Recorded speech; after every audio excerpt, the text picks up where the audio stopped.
Right, so hello and welcome back to Books and Things and welcome to another video, and today I'm going to be giving you all my thoughts about Dombey and Son by Charles Dickens.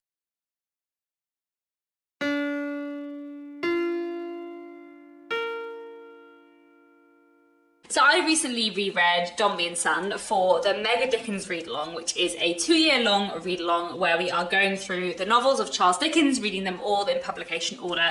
I'll leave more details down below if you want to join in. We are now just over halfway through, but you are welcome to come and join for any books or for all the remaining, whatever you like. And we were reading Dombey and Son over the course of August and September. I listened to this on audiobook and I loved it a lot. So in this video, I'm going to be giving my reflections on Dombey and Son, my general thoughts and my detailed thoughts. I will have some spoilers later on in the video, but not for the first half or so of the video. So I will warn you when the spoilers are coming. There won't be any spoilers for now. So before I get into all my thoughts, let me tell you what Dombey and Son is about.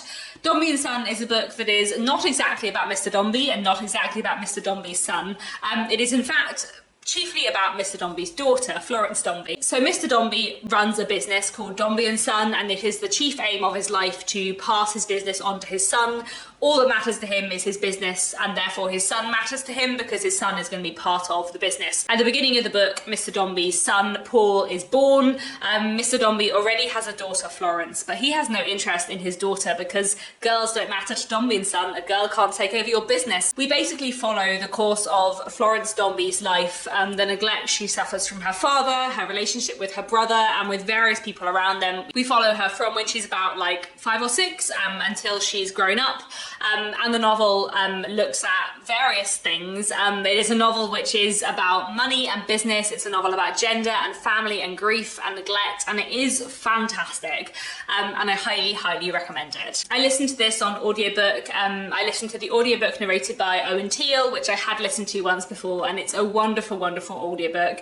Really fantastic voices. I just feel like Owen Teale just captured Mr. Toots' voice so perfectly. I mean, he did everyone else really well, but I also feel like Mr. Toots is a hard character to capture, and it's just perfect. There's also a wonderful introduction by John Mullen, who's like my favourite literary critic, and it's just a really, really, really great audiobook. So, my general thoughts about Dombey and Son. I loved it. I always love it. It is my second favourite Charles Dickens novel after Our Mutual Friend, which is my favourite book of all time. And Dombey and Son would easily be in my top 5 favourite novels of all time. I love this reread, but then I always love it. I'm not surprised that I love it. I've been trying to work out how many times I have read Dombey and Son. I think I have now read it a minimum of 6 times, but I've probably read it more. I wrote my dissertation at university on 7 different Dickens novels, and I can't remember if I read them all once for that, or if I reread some of them, or if I reread bits, I'm not sure. And I also can't remember how many times I reread Dombey and Son as a teenager, because I had a different audiobook as a teenager, and I used to listen to that audiobook quite a bit. So I feel like I might have read Dombey and Son 6 times, but I might have read it like 8 times, I don't know. In terms of the Mega Dickens Readalong so far, this is my favourite so far, but I'm not surprised. I'm pretty sure that it will remain my favourite of the Mega Dickens Readalong up until we get to Our Mutual Friend towards the end, because I just love it a lot. I would say it's also one of the Dickens books I know best. Like I said, I studied it at university, but I also last reread it before this in 2019, so not all that long ago in comparison to how long it had been since I had last read some of the other books we've been reading for the Mega Dickens Readalong. In that sense, I feel like my opinions about Dombey and Son didn't really change on this reread. Like, it just confirmed all my general love of Dombey and Son. Whereas I feel like some of the other books we've been reading for the Mega Dickens Readalong, I've had like quite a different feeling or a different like experience on a reread this time. You know, Barnaby Rudge has like shot up my rankings for Dickens, whereas like Dombey and Son was always in second place and is still in second place, and I still love it, but there's no surprises there. It's just wonderful. The one, not exactly surprised, but I feel like I had in my head that my favourite 2 characters were Mr. Toots and Edith, who are possibly my favourite 2 characters. They're wonderful. But I think I had forgotten about my immense love for Captain Cuttle, and I feel like on this reread, Captain Cuttle just came to the fore, and I just love him. He's wonderful. He's wonderful. In general, I just think Dombey and Son is fantastic. Like, it's a beautiful, fun, glorious, moving, powerful novel with so many great themes, and I think it might be Charles Dickens' most underrated book, because I feel like while I think Our Mutual Friend is his masterpiece, I feel like there are other people who think Our Mutual Friend is his masterpiece. Like, I feel like Our Mutual Friend is like one of those books where maybe it's not the most famous Dickens book, but a lot of critics really do rate it. But I feel like Dombey and Son is just not loved enough, and it's wonderful. As usual in these Mega Dickens read-along reflection videos, I want to talk a bit about where this book fits into the chronology of Dickens. So this is halfway through Dickens's career, I guess, and it really does feel like such a turning point in Dickens's career. And it was interesting, I did a bit of Googling, and it does seem like it is critically considered to be a bit of a turning point. You know, I'm not the first person who's ever said that Dombey and Son is a turning point in Dickens's career. But another thing that is quite interesting, which John Mullen talks about in the introduction to the audiobook of Dombey and Son that I listened to, is that we're pretty certain that Dombey and Son is the first book that Dickens properly planned. As in, before Charles Dickens started writing Dombey and Son, he had a proper plan from beginning to end, knowing what was going to happen in each monthly part. We have quite a lot of records of Dickens's plans for his monthly parts, and we have them from Dombey and Son onwards, I think for every book from Dombey and Son onwards. Sadly, the edition of Dombey and Son I have doesn't have the plans in the back as an appendix, but the edition of Our Mutual Friend I have does, and you can see like it's Dickens's scattered notes, and it's really, really interesting. Dombey and Son is the first of Dickens's novels that he planned fully before starting writing it, and I feel like you can really tell, like, it's so much better plotted than his previous books. Like, it's so much better plotted, and it's so much more thematically consistent than his other books. I feel like it warrants its length more than like maybe Martin Chuzzlewit does. Like, I do think the plotting in Martin Chuzzlewit is quite good, but I don't think Martin Chuzzlewit needs to be as long as it is, whereas Dombey and Son does. And I just feel like you can really tell that it's the first book he planned, and I just think its plotting is amazing. But also, it's not just a turning point in terms of plotting, but also in terms of characterization, in terms of themes. As I've spoken about before, you know, gender is something that I'm really, really interested in Charles Dickens' books. That's what I wrote my dissertation on at university.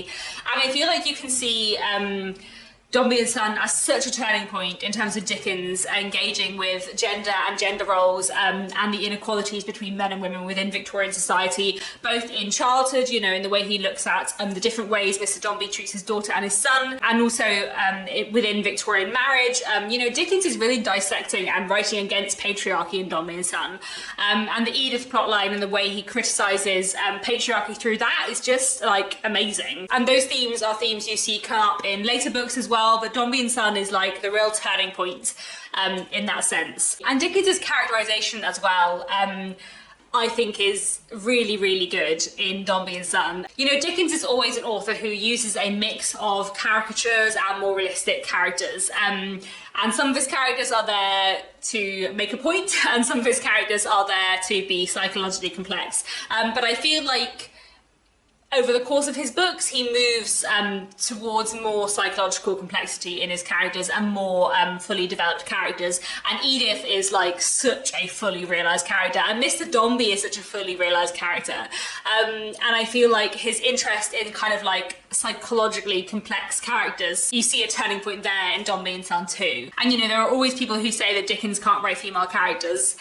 And whenever I hear people say that, I think you've read his early books. Have you read any of his later books? Because from Dombey and Son onwards, more or less, I think he can write female characters. Don't get me wrong, I have some problems with Dorrit and David Copperfield. We'll get on to that next month. But like, there are some wonderful female characters in the second half of Dickens's career. From Dombey and Son onwards, there are some fantastic, fully rounded, amazing female characters. And then another thing that is really interesting to see in Dombey and Son is the kind of introduction of like technology into Dickens's books, and kind of like his interaction with the changing landscape of Britain, which is something he looks quite a lot at in his novel Hard Times as well, which we'll get to in a few books' time. Like the role of trains and the railway in Dombey and Son is really, really fascinating. Like I feel like if you compare Dombey and Son, which came out in 1848, to the Pickwick Papers, which came out in 1837, they feel like they're writing about completely different eras. And I think that is partly because the Pickwick Papers came out in 1837, but it's kind of set before, whereas Dombey and Son is very much set in the moment. But I feel like Dombey and Son is a really, really modern novel. I don't mean modern in terms of like now modern, but I mean like for the moment when Dickens published it in 1848, it was really, really modern for that moment. And that's just kind of great. Oh, I just love it so much. It's so good. Okay, what do I have to say next? I have a lot to say. Is this video going to be very long? Possibly. What a book. What a book. Okay, let's talk about the plot. Briefly, it's a bit hard to talk about the plot of Dombey and Son without spoilers, so I won't talk too much about it in the first half of this video. But I do think it's really, really, really well plotted. I love how all the different plots weave together. I love how we follow all these characters over like more than a decade, following lots of people over a long amount of time, and how they kind of change. I also feel like Dombey and Son is one of those books where, although it is one of Dickens's sprawling long novels with a lot of different characters, it does feel like it has a clearer focus than some of his other books, like especially some of the earlier ones.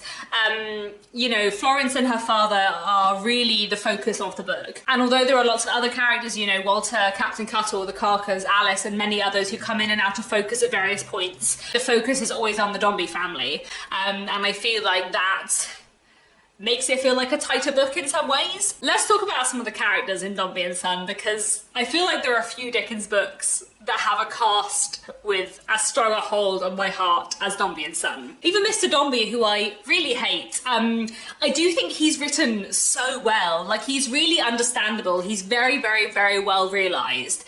And he is one of those fantastic Dickens characters where he's there to make a point about a type of person, but he also feels very complex and psychologically interesting in his own right as an individual, which is when Dickens' like use of caricature and psychological realism come together at their very best. Mr. Dombey is a really, really interesting character, I think. I love Paul, and I feel like his childhood is so well written. Like, the view of the world from Paul's eyes is just fantastic, especially like the bit when Paul goes to school and like imagines what the clock would be saying to him. Like, there's so many like wonderful little moments there. Florence, I like Florence, to be honest. Like, Florence Dombey may be the heroine of Dombey and Son, but Florence Dombey is not necessarily the most interesting character in the novel, but I do actually really like her. I feel like she's one of those characters where on my first reading I was like, oh, she's a slightly boring heroine, but actually I do feel like I feel so much for her throughout the book. That I do really enjoy reading about her. Walter, a bit like Florence, I think he's not the most interesting character in the book, but I do really like him. Maybe one of my actual favourite characters though, not the main characters, but Captain Cuttle. Captain Cuttle is just a joy. What a joy. I just love Captain Cuttle so much. And I'd forgotten how much I loved Captain Cuttle. On this reading, I just feel like I was just looking forward to the Captain Cuttle chapters and just enjoying his oddity, but also the mix of oddity and like beautiful emotion in Captain Cuttle. Like, he is such a good person. And I feel like that's another instance of Dickens using his weird, eccentric characters, but also to create someone whose emotions feel really real, and that's wonderful. There's also Mr. Toots, who is my other favourite. I just love Mr. Toots. He's just like an utter darling, and he's just so delightful. Every time Mr. Toots appears, I just want to smile and give him a hug. Mr. Toots is probably like the highlight of Dombey and Son for me in a way. I think in terms of Dickens's comic creations, he's wonderful. And again, Mr. Toots is a character like Captain Cuttle, who is slightly ridiculous, but whose emotions feel very real and who you really feel for, and I just love him. There's also Susan Nipper, who is excellent, and I love the way she speaks with all her weird similes. There's also Edith, who is just amazing. What a creation. I feel like Dickens has created no finer character, possibly, than Edith. Maybe I'll disagree with that statement once I finish rereading Meet Your Friend, but I feel like Edith is one of Dickens's most astounding creations, who is just a fantastic character. But then there's so many other people, you know, there's Rob the Grinder, there's Good Mrs. Brown, Solomon Gills, Mrs. Pipkin, so many amazing minor characters. There's Mr. Carker, the manager with his teeth. There's Diogenes, the most wonderful dog in Victorian literature, who is always like on the lookout for enemies. And there's just so many great, wonderful characters in Dombey and Son. I wanted to talk a little bit about the title, which is something I often speak about in these videos. They're often in the spoilery section, but I feel like I can talk about it safely here.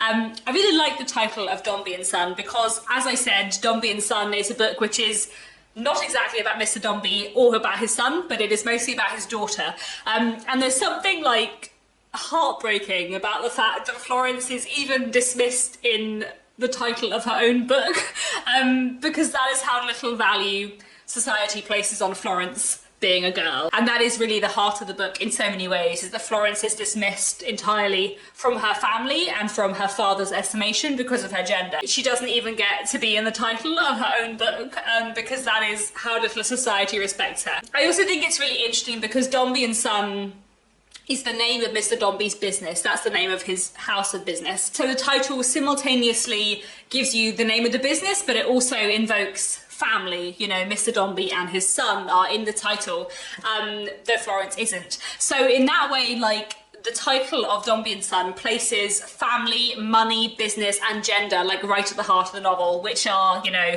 the main themes of this novel in many ways, and I kind of love that very much. Moving on to the themes, because there are so many great themes in Dombey and Son. Oh, it's just such a good book. One theme I wanted to talk about is money. The theme of money and business is definitely something at the heart of Dombey and Son. Money is what Mr. Dombey thinks makes the world go round. Mr. Dombey thinks money is the only important thing, money and business, and the respect that money and doing well in business can earn you. Those are the only things that Mr. Dombey really cares about. He places all his value on money and business. And that is a problem, as Dickens makes very clear. And I feel like the exploration of money and the dangers of money is just something that is so interestingly explored in Dombey and Son. There's a little bit I want to read you from chapter 8, which I really, really love, where little Paul is talking to his father, and this is what he says. "Papa, what's money?" The abrupt question has such immediate reference to the subject of Mr. Dombey's thoughts that Mr. Dombey was quite disconcerted. "What is money, Paul?" he answered. "Money?" "Yes," said the child. "What's money after all?" "What is money after all?" said Mr. Dombey, backing his chair a little that he might the better gaze in sheer amazement at the presumptuous atom that propounded such an inquiry. "I mean, Papa, what can it do?" returned Paul. Mr. Dombey drew his chair back to its former place and patted him on the head. "You'll know better by and by, my man," he said.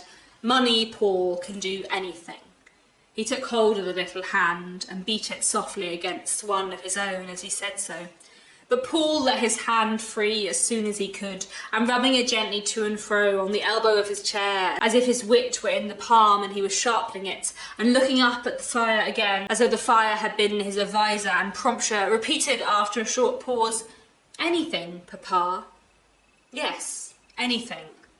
Almost," said Mr. Dombey. And I feel like that moment where Mr. Dombey's like, money can do anything, almost, is so pivotal to Dombey and Son, because the whole point of Dombey and Son is that money cannot do everything, and there are a lot of things that money can't do.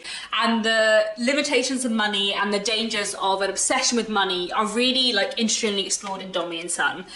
And the kind of social criticism behind that, and the fear that the Victorian period and the sort of like snowballing capitalism of the Victorian period is leaving a lot of other important things behind, is something that Dickens looks at in other books as well, especially in Little Dorrit and Our Mutual Friend, and maybe Bleak House as well to a certain extent. And I just feel like it's so interestingly explored in Dombey and Son so much. Another theme that is really interesting in Dombey and Son is that of family, and family is a theme that is very much at the heart of the novel. You know, the relationship between father and daughter in Mr. Dombey and Florence is vital to the book, and the relationship between Mr. Dombey and Paul and between Florence and Paul is really pivotal too. Then we also have a lot of other familial relationships shown within Dombey and Son. We have the mother and grown-up daughter relationships between Mrs. Skewton and Edith, and between Mrs. Brown and Alice later on in the book, which are both really key and really dysfunctional, and are kind of like pitted against each other in quite an interesting way. We also have the Carker family and all the very complicated relationships we have there. And then we have two families that are like actually happy and supportive within Dombey and Son, one of whom are the Toodles, who are always presented as a cheerful family who support each other. Even though Rob the Grinder is not necessarily a very functional member of that family, in general the family is presented as being a good family. And then we also have the found family, which is Walter, Captain Cuttle and Solomon Gills, who are probably my favourite of Dickens's found families. Dickens has a lot of found families within his books. In general, I would say Dickens is much more positive about found families or sort of more non-nuclear families than he is about two parents and children. In general, the great families within Dickens who all love each other don't tend to be parents and children together. They tend to be something more complicated than that. And I really, really love the Walter, Captain Cuttle and Solomon Gill's found family. I maintain that there's a bit of an undercurrent of romantic love between Captain Cuttle and Solomon Gill's. There is one bit where Captain Cuttle says that he won't desert Solomon Gill's until death do us part, which is like very consciously a reference to the marriage ceremony. You know, you don't have to join me in believing that Solomon Gills and Captain Cuttle are slightly in love, but they are definitely presented as a unit, and they are definitely both father figures to Walter, and they definitely both view Walter as their son. And I feel like that family and the support they give each other and the love they give each other in comparison to the lack of love Mr. Dombey gives Florence is definitely really, really interesting in Dombey and Son. Another very important theme within Dombey and Son is the theme of gender. I have some things to say without spoilers, and then I'll go on to spoilers in a minute. But I really do think that Dombey and Son is a very proto-feminist book in many ways. Like, it's still limited in some ways, and it does like rely heavily on some like assumptions about particular gender roles and gender stereotypes, but like, I really do think it is a book which is really anti-patriarchy and which really tackles and challenges and disrupts Victorian gender expectations and ideals in a really powerful way. I have actually done a whole video previously on this channel about gender and feminism in Dombey and Son, which I'll link down below, and I'll try to keep it relatively brief here because I could talk about this for hours. But there are lots of very interesting things going on in Dombey and Son in terms of gender. So one is the way that Dombey and Son criticises the different treatment between boys and girls and the different ways that children are treated and valued because of their gender. This is set up right from chapter 1 when we see on page 3 the very different ways that Mr. Dombey regards his son and his daughter. They had been married 10 years, and until this present day on which Mr. Dombey sat jingling and jingling his heavy gold watch chain in the great armchair by the side of the bed, had had no issue to speak of.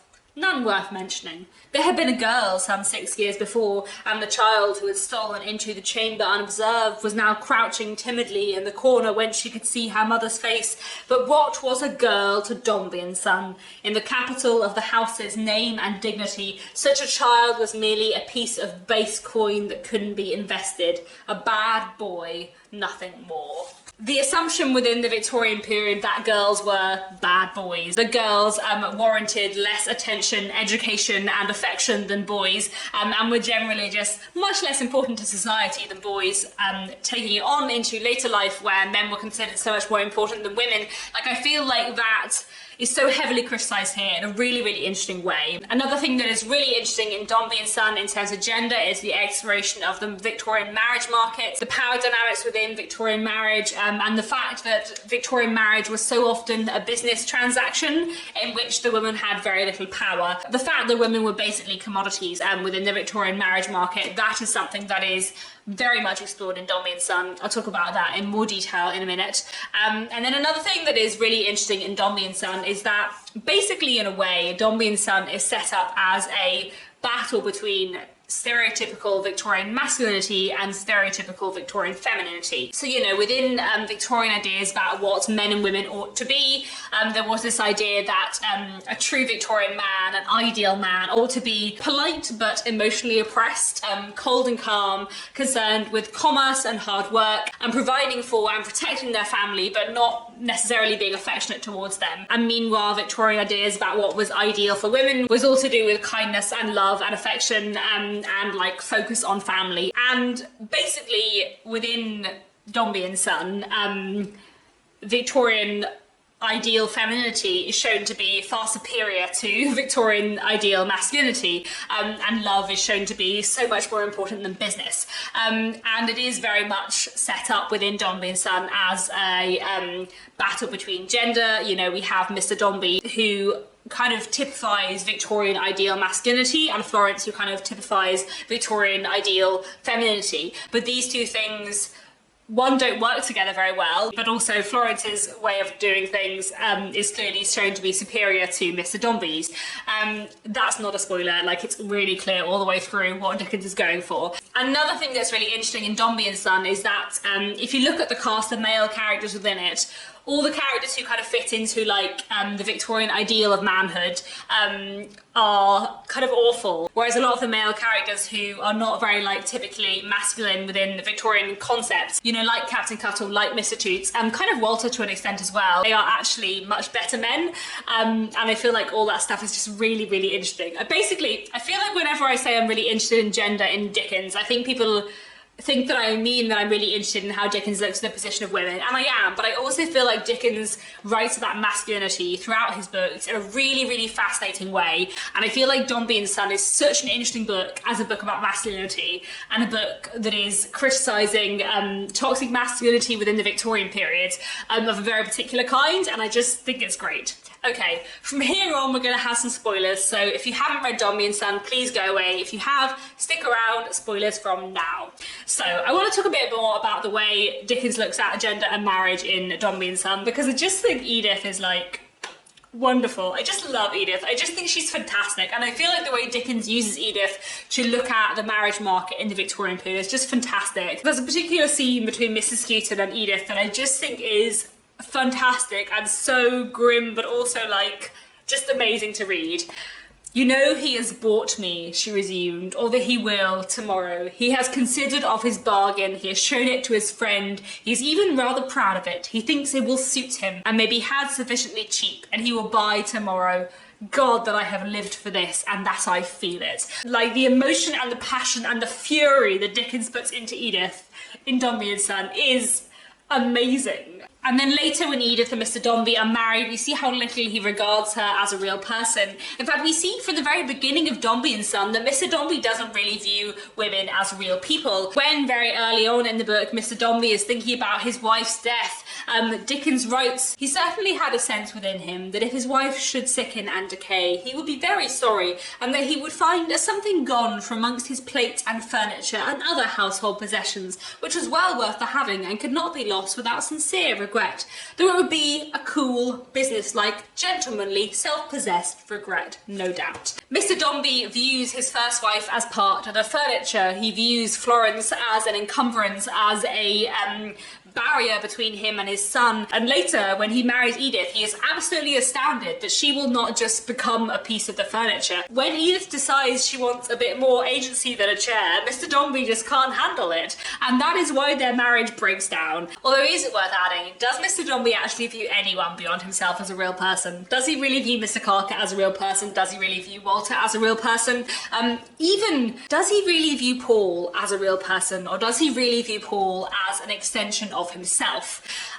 One thing that I think is really interesting that I feel like I don't think about enough in Dombey and Son is that, yes, we see that Mr. Dombey grieves hugely when his son dies, and we see that he is devastated by the death of Paul, but almost immediately after Paul's death he remarries. And the reason why Mr. Dombey remarries after Paul's death is in order to have another son, so there is someone to carry on Dombey and Son. He remarries because he wants another son, because Dombey and Son must carry on, and he is going to replace Paul with a child with Edith. And actually there is something quite cold and detached about the fact that he marries so soon after the death of his son purely in order to produce another son. That's clearly why he does it.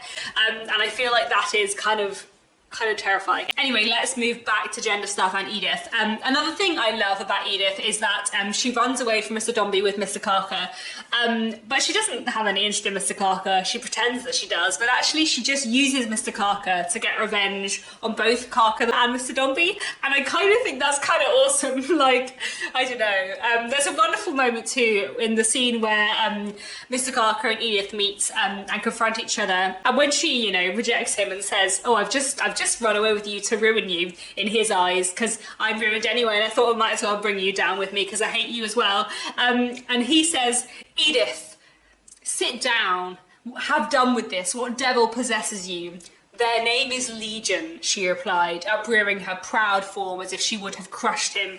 "You and your master have raised them in a fruitful house, and they shall tear you both. False to him, false to his innocent child, false every way and everywhere. Go forth and boast of me, and gnash your teeth for once to know that you are lying." Like, I just think Edith is amazing, because she is strong and brave and fierce and furious and so well realised. And I feel like Dickens knows that Edith is a more interesting character than Florence. I feel like the ending of Dombey and Son is kind of complicated because Edith is basically an outcast from society at the end. And we see Florence have a kind of complicated relationship with Edith at the end, where when she sees her again, she calls her mama, and she's clearly loves Edith still, but she also very much feels that her duty is to her father and that she can't have a friendship or relationship with her stepmother and her father. And I kind of wish that Edith had a different ending in that sense. But I also do like the fact that Florence asks Edith if she can ask her father for his forgiveness. And Edith basically says no, because she doesn't want or need his forgiveness. And because as far as she is concerned, and I think as far as Dickens is concerned, Mr. Dombey needs more forgiveness than Edith does. Tell him that if, in his own present, he can find any reason to compassionate my past, I send word that I asked him to do so. Tell him that if, in his own present, he can find a reason to think less bitterly of me, I asked him to do so. Tell him that, dead as we are to one another, never more to meet on this side of eternity, he knows there is one feeling in common between us now, that there never was before. When he loves his Florence most, he will hate me least. When he is most proud and happy in her and her children, he will be most repentant of his own part in the dark vision of our married life. At that time, I will be repentant too. Let him know it then. And think that when I thought so much of all the causes that had made me what I was, I needed to have allowed more for the causes that had made him what he was. I will try then to forgive him his share of blame. Let him try to forgive me mine. I feel like that is such a complicated speech because she doesn't say I forgive him. She says, I might try in the future if he tries to forgive me, because actually we have both been made what we were by society, which is kind of really fascinating. But yeah, while Florence is the heroine of Dombey and Son, Edith is like the most compelling character in Dombey and Son, and I feel like Dickens values her more, but maybe I just think that because I value her more, I don't know. Another theme that I realise I haven't spoken about yet, because obviously this felt very spoilery, is the theme of grief. I feel like grief is a massive theme in Dombey and Son, and I actually feel like Dombey and Son is a really, really, really good book about grief, which is obviously hard to talk about because it does become spoilery quite quickly. Paul's death in Dombey and Son is so moving. Like, the scene where he dies is just like, I feel like I just cry the most at Dombey and Son because of that. There is a certain death scene in a previous Dickens book that has a reputation for being a bit over-sentimental, but I just defy anyone to not be profoundly moved by Paul's death in Dombey and Son, especially because he is so well realised as a character. And then the chapter soon after that, Father and Daughter, is just like heartbreaking. You know, there's a bit where Mrs. Chick asks Florence if she wants to go somewhere else, and she says that she doesn't want to leave the house because she doesn't want to avoid the place where her brother was. And there's just like so much emotion in Florence and her grief that is so powerful. And like the scene where Mr. Toots comes to see Florence and brings her Diogenes, where Mr. Toots is dressed in mourning and clearly absolutely devastated but doesn't really know how to talk about it, and neither does Florence. And they just are like together in their grief for Paul. It's just lovely. And Mr. Dombey's grief as well is so powerful. And I feel like it's so interesting because Mr. Dombey's grief is so complex, because there is grief there for a child who he loved, but there is also grief for the man that he was expecting Paul to become, his future business partner, and there is grief for the symbol of Dombey and Son. The point of Mr. Dombey's life is to run his business well and hand his business over to his son. So the death of Paul is not only the death of a child who he loved, but it's also the death of Mr. Dombey's sort of purpose. And I feel like the complexities within that are so powerful and so interestingly explored. But also the jealousy within Mr. Dombey's grief, like the fact that he can't bear that Florence has as great a like claim on grief as him. Even the fact when he runs into Mr. Toodle and Mr. Toodle has a black ring round his hat in honour of Paul, which actually is really touching for someone who didn't know, you know, had only met Paul as a baby briefly, but his wife nursed Paul, and he feels the sorrow of this boy's death, but Mr. Dombey just cannot stand. It makes him infuriated to see that someone else dares put a claim on his child in that way, which is just really interesting.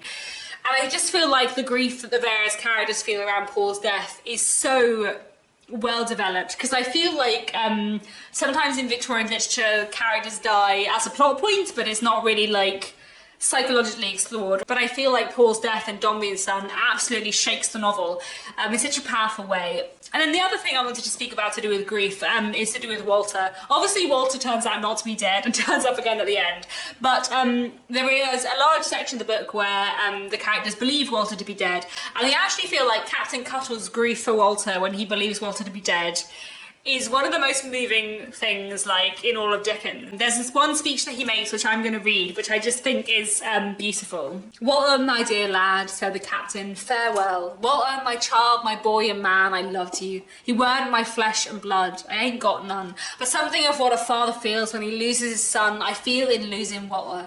For why? Because it ain't one loss but a round dozen. Where's that there young schoolboy with the rosy face and curly hair that used to be as merry in this here parlour, come round every week as a piece of music, gone down with Walter? Where's that there fresh lad that nothing couldn't tire or put out, and that sparkled up and blushed so when we joked him about heart's delight that he was beautiful to look at, gone down with Walter? Where's that there man's spirit, all afire, that wouldn't see the old man hove down for a minute and cared nothing for itself, gone down with Walter? It ain't one Walter, there's a dozen Walters that I'd knowed and loved, all holding round his neck when he went down, and they're all holding around mine now." And I actually feel like that is one of the best descriptions of grief I have ever read in a book. The idea of it being like so many losses rolled into one that it's so much harder to bear. And I just think that's, yeah, fantastic, fantastic. Okay, I want to talk a bit more about the plot, because, you know, how long have I been filming this video? 46 minutes. Okay, it's fine. There's time. This video could be an hour if it needs to be. I love Dombey and Son a lot. I feel like, as I already mentioned, Dombey and Son is really well plotted. To go into more spoilery plot details, I just feel like there's so many great moments in the plot. You know, Paul's death, Walter's disappearance and dramatic return, Edith and Mr. Dombey's marriage, the breakdown of their marriage, Carker and his running away, Carker's death by railway accident, like that dramatic sequence at the end of the book is fantastic. And it's foreshadowed like earlier on in the book with all the discussions of trains and railways and the kind of danger of them. And then, you know, the ruin of Mr. Dombey's business, the reconciliation between Mr. Dombey and Florence, and maybe it's a bit sudden, who cares? It's just all great. Like, I just love it. I don't feel like Dombey and Son has the strongest of love stories necessarily. Like, Walter and Florence are the least interesting characters in Dombey and Son. I do still really like them, but I do feel like there are lots of other characters who are more interesting. I do quite like their love story, but it is very much like a subplot love story, I would suppose. The fact that Walter and Florence like swear to be brother and sister to each other, and there's lots of like brother and sister talk going on between them. I feel like as a modern reader that feels a bit icky. But I will say that that is like a fairly common Victorian way of legitimizing a male-female friendship that otherwise wouldn't be socially acceptable. So it isn't actually really Florence and Walter declaring that they feel brotherly and sisterly for each other and then going off and getting married in the end. It's more like them agreeing to be friends, but because one of them is male and one of them is female, that's the only like way to make their friendship socially acceptable. So I do feel like that that thought reduces some of the ickiness. And I do quite like their love story at the end, and I feel like in a way it's less of a romantic ending for Florence and more about finding someone to build a family with, because her family has been so broken, and because her family has never given her any support, she finds a new family in marrying Walter, but also in Captain Cuttle and Solomon Gills, and Mr. Toots and Susan, and like all the people around them. She can build her own found family with Walter as her partner in that family. So I feel like in that sense, the love story is less important than like finding someone to spend her life with who will love her and who she can love, and also someone with whom she could have children, whom she could give the family that she didn't have. So in that sense, I do kind of like see the importance of her ending there. But I think we can all agree that the true love story in Dombey and Son is Mr. Toots and Susan. I just delight entirely in the fact that Mr. Toots and Susan get married. It's just delightful so much. I think it's so lovely because they so clearly really love each other, but they also both clearly think that Florence is like the best person in the world, and they can just like join together in their joint admiration of Florence. But actually it's quite like a brave marriage, because Mr. Toots is a gentleman of property and Susan is a servant, and they get married because they like each other and they get on, and they suit each other. And I think that's kind of lovely. I'm going to read you a bit where Mr. Toots presents his wife to Mr. Feeder, BA, because I just really enjoy it. Allow me to present my wife. Let me assure you that she is one of the most remarkable women that ever lived. You see, what I wanted in a wife was, in short, was sense. Money, Feeder, I had. Sense, I had not, particularly. Why should I disguise it? I had not. I knew that sense was there, said Mr. Toots, stretching out his hand towards his wife, in perfect heaps. I had no relation to object or be offended on the score of station, for I had no relation. I never had anybody belonging to me but my guardian, and him, Feeder, I have always considered as a pirate and a corsair. Therefore, you know, it was not likely that I should take his opinion. Accordingly, I acted on my own. Bright was the day in which I did so, Feeder. Nobody but myself can tell what the capacity of that woman's mind is. If ever the rights of women and all that kind of thing are properly attended to, it will be through her powerful intellect. Now, I do feel like that bit about the rights of women is slightly given in jest, but I wonder, like, does that thing about the rights of women take away slightly from Edith Dombey, who is the real feminist icon in the book? But I also feel like within there is a little hint that, like, Florence is not the person who's going to give rights for women. It's going to be someone like Susan or Edith, who is angry and has, like, you know, a bit more fire than Florence. So I do kind of like that in that way. I just feel like there's so many like nice little moments between Mr. Toots and Susan in the latter chapters.